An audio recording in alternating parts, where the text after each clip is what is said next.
signed. The next item is the report from Infrastructure, Transport and Environment Committee, the Infrastructure Design Standard 2016. And Dave, are you coming to the table for that? Sorry, I was... The Infrastructure Design Standard, is that you? Yep. And David. The two Davids. And David. And the other David.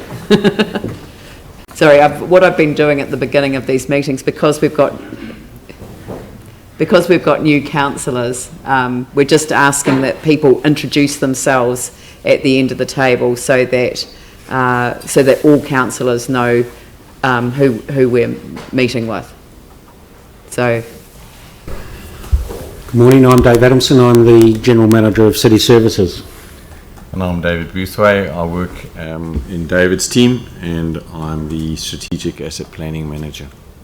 Right. And perhaps if you could give us a bit of an overview of the infrastructure design standards and what they're for. So our infrastructure design standards are primarily directed at people that develop new horizontal infrastructure. So the best thing to do in your minds is to think of new subdivisions and developments. So that's to do with roads, sewer, water pipelines, etc. So what we like to do is that we like to have those developments done to a particular standard, the best standard that we know of, because what we do is we inherit those bits of infrastructure. So the developer develops them, we then take them on, they become part of council assets. So we like them to be in a good state, because at the end of the day, the ratepayer then pays for the ongoing maintenance associated with those assets. So what our infrastructure strategy does, it gives guidance and standards to the consulting engineers and contractors is what we require of them. And that goes out with a consent notice for that subdivision to be able to be developed. And the consent notice makes reference to the infrastructure design standard. And what we do is we constantly have to update the standard, because life changes, new designs come in, new materials come onto the market. And if we take the instance we had recently of new technology going in the ground, was the vacuum pump wastewater systems that were being implemented. Those previously weren't referenced in the old infrastructure design standard, and they now get incorporated into the new one. What we like to do then, what we're required to do, is come back to council on a regular basis, give them notice of updated standards that we would like it then to be adopted by council, that we can then make reference to the new standard in the new consent that are given out for construction. Hope that's It's fine. Phil, would you like to move that? I'll move the recommendations. And seconded by Tim. All right. Pauline, then Yanni. I was just going to ask, so these design standards, have they previously been signed off by council, and now you want the steering group to have the delegation to sign them off, and you'll report back to council on an annual basis unless there's something significant to report? So that's the main difference, that now you want the delegation for the steering group? My understanding is that they were originally developed in about, the first lot were in 2010 before the earthquake, then they were changed rapidly after the earthquake as new technology, and they've evolved ever since. So why we've got on our website a version, 2015 I think they are, we are wanting council to sign them off now to be integrated and sign off a process. It'd be fair to say every week we would get applications for new products, new ways. There's an amazing range of new HDPE manholes out there that will just save, high density polyethylene manholes out there that will save a phenomenal amount of time, maintenance, a wide range of sorts of things. So those are the sorts of things that we are getting in to put in there so that we can do it, and then bring them back and just get all those changes so that you as councillors on a regular basis know what those new, if you're interested, what those new sort of changes are. The idea is to keep them on our website so they are publicly available, and so that any designer doing anything can use the latest technologies. So you don't see any risk as elected members and us not having oversight in the first place, but the steering group having the delegation to do that? The biggest area of your input at a governance level is when you do a resource consent and you will say that it needs, and I'll make something up here, 2 footpaths down each side, and it needs, you know, street lighting that keeps the night sky clear and all the rest of it. Then they will go away and say, well, how do I make 2 footpaths down? Oh, okay, they have to be 1.2 metres wide and all the rest of it. So we're providing the recipe book. You're providing the recipe almost, and so that they then mix. So these are very technical ways that people can apply them to deliver the outcomes that you've done at a governance level when you apply any of those consents or approve any of those major developments. Thank you. Yanni, Yeah, I think it would just be useful if you just explained, given that... have you got your speaker on? Yeah. I think it would be useful or helpful if you could just give a brief explanation as to skirt's involvement in these design standards, given that they don't capture skirt repairs. So obviously there's been some concern in the community around the lower level of standards of some of the repairs. And this document is setting, you know, I guess, a high level, a higher standard of things that we want for the city. So can you just explain a little bit about that difference in standards? The majority of skirt work will comply with these standards, particularly the big infrastructure projects are doing. However, at the end of the skirt program, to actually meet the requirements of the legislation, there was an agreement that we would go in and do repairs of infrastructure that would fail in the next 5 years as part of the joint funding between ourselves and government. Now, this doesn't talk about, these standards are for new infrastructure, they don't cover repairs. So there were separate standards delivered and developed between ourselves, the Crown and Skirt to deliver the outcomes that we could get subsidy for. So basically it was, these don't really cover, like I say, the kind of small repair here and small repair here, small repair there. They are more designed for when Skirt replaces a wide range. So they will apply them. Where we have a total replacement, they will be absolutely applicable.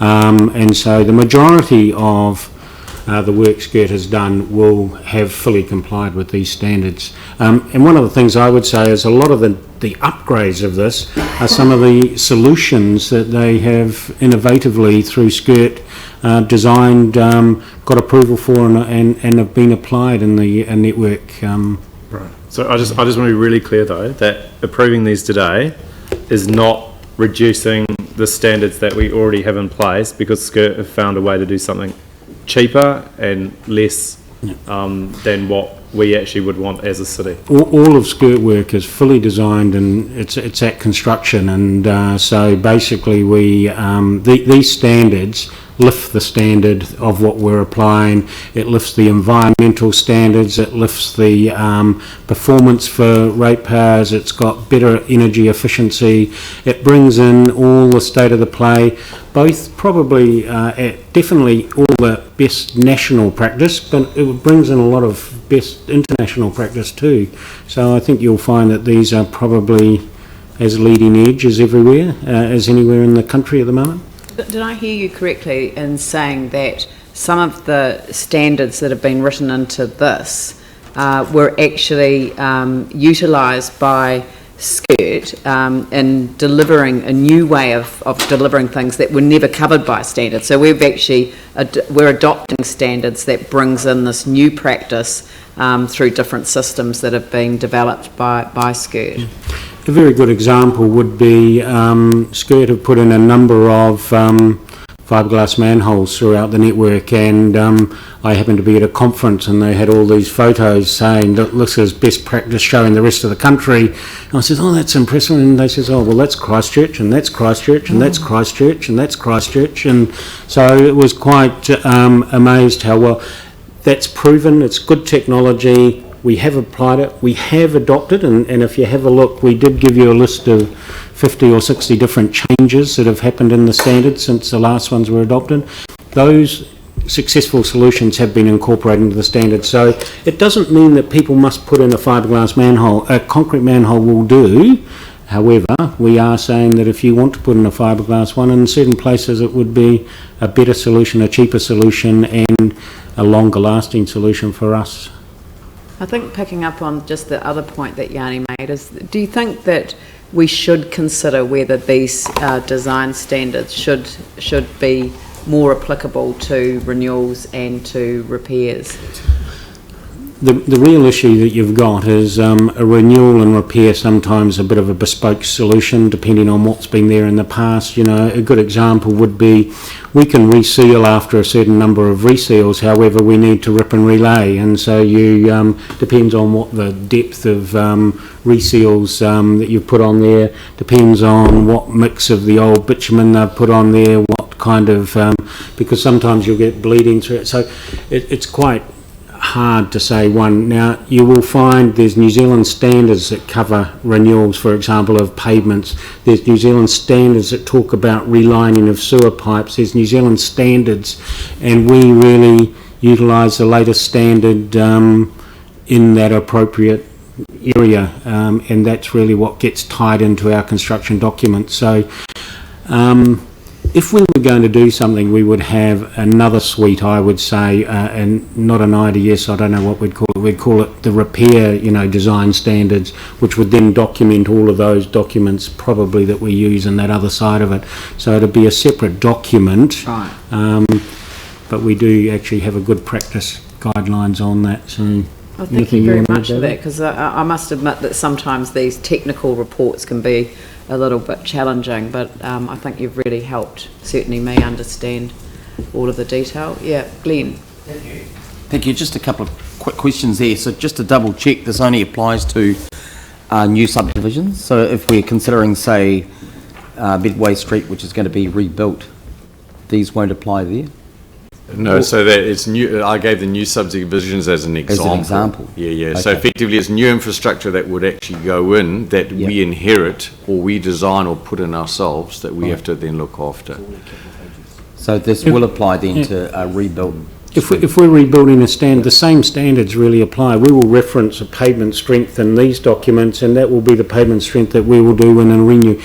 The solution will be different because, like I say, it's a recipe book. It's not actually saying, take shelf one and that's the answer to all your problems. It's not quite as simple as that, but we will be using the same underlying technical references, whether it be a repair or whatever. In the delegation won't change the consultation process with the residents. No. Yeah, and I didn't know you were going to say that, but so I did have just one more. Obviously, the whole of life costs would be lower moving to these standards. Yeah, so the idea is that we're constantly raising the bar through these standards as we bring them through on a year-by-year basis. So we're learning, we see examples both nationally and internationally of better practice. So the idea is that we, on an annual basis or biannually, update our standards to implement better practice into the community. Quite a good example would be street lighting, and we've had a significant change in these documents around street lighting, but I wanted to go out and just have a look how effective LED lighting was, and basically I got reference to all the new subdivisions around town, not any of the old part of town. We have a little odd part where we've replaced some of the old systems, but if you want to see some good effective LED lighting, you'll pretty much go to the new subdivisions because that's where it's been installed, and it's been installed to a reasonable extent. I could take you to parts of the existing city where we've got 6 or 8 or whatever, but if you want to see whole streets of it, that's a good example, and that gives us a lot better lifetime cost, far better energy efficiency, and so they have been applied effectively already, really. Very good. Aaron, did you? Did it apply to trees, that we don't plant large growing trees under power lines? And also, if we have a major renewal in a street with heritage trees, let's pick Severn Street in St Albans, that we would underground the wiring just in those streets to protect the trees. Yeah, so obviously not all streets, that's silly. Yeah. So there is a whole section on trees and what they classify as inappropriate trees. So the idea is that as a subdivision plan comes back, they would have actually made use and referenced those. If they're wanting something different, they have to motivate for it in their consent application as to why they would want to change. And then the idea is that when the subdivision is approved and signed off, then our arborists go out and confirm that those are trees that were agreed at the consent stage are actually the trees that are in the ground and have been planted. You'd have to recognise, though, the subdivision standards don't allow overhead power lines, so basically everything's underground in new subdivisions.